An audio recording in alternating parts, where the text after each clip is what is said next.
Hi everybody, I'm Demon and welcome to hell.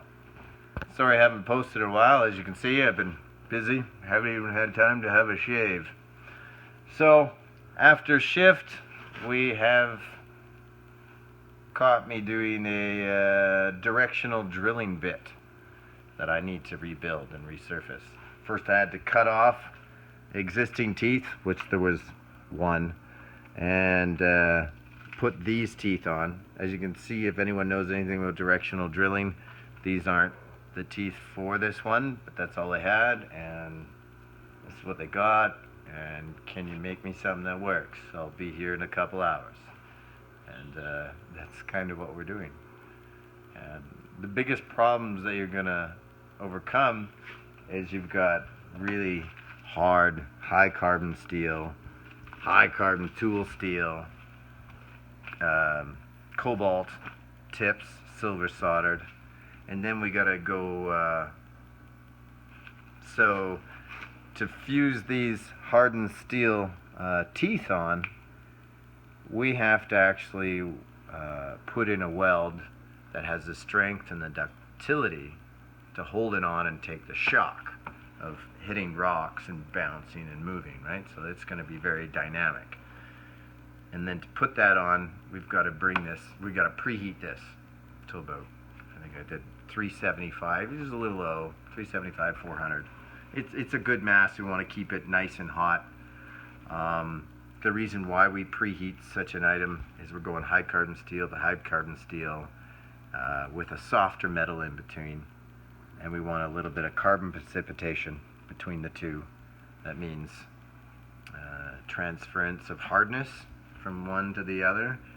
You've got to have a nice hot temperature, hot temperature, hot temperature, and it's like, you know, it all blends and evens out on either side, rather than having harsh hard metal, soft metal, harsh hard metal. There's got to be a blend in there, is what I mean, and the heat and doing it hot helps.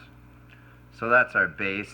Once I put the tips on, now I've got to put on a hard surfacing that's both good for impact and abrasion, and resurrect what's left of this bit. As you can tell, there's been many passes of hard surfacing with tungsten carbide, and these ones, they're hard to weld over top. But it gives you an idea of what the original thickness of this bit was. So from that, we'll rebuild all in this surface area up, so it's about 1/4 inch higher here, and then we'll run beads along and add about 1/4 inch to all this. So once that gets worn down, they know, oh, we got to pull it out of service, get it built up, and keep doing that as long as this keeps going or breaks off, or as many holes as they can get out of this bit. But anyways, I'm going to have to preheat this again now and get back to my hard surfacing. I'll see you in a minute.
And if you're wondering how I know where to put the welds, you just gotta think of something moving through the earth. Where's the wear points?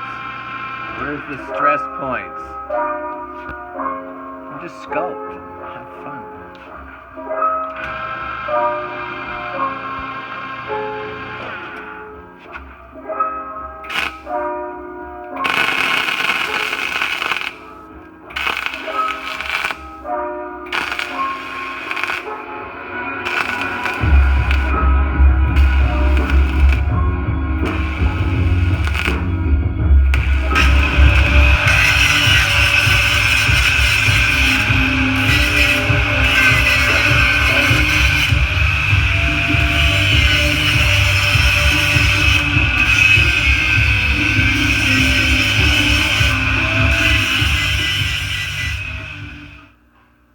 And here we go, the finished product.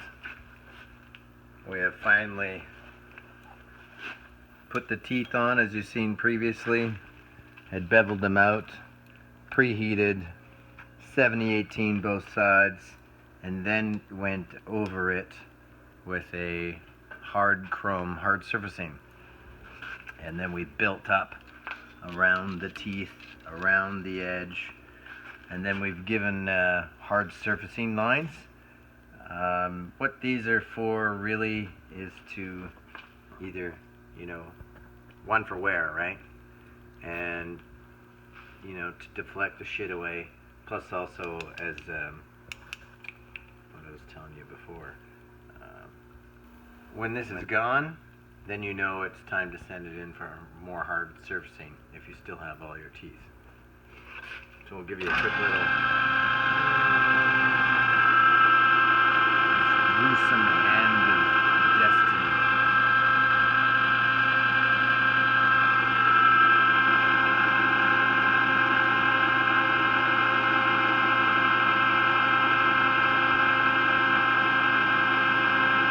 And this is the kind of bit that can drill down, sideways, left, come up. If you ever wonder how they get, 3-inch gas lines or 4-inch gas lines to go down underneath the road and then boop, pop underneath your house, it's a bit something like this. And that's how it does it.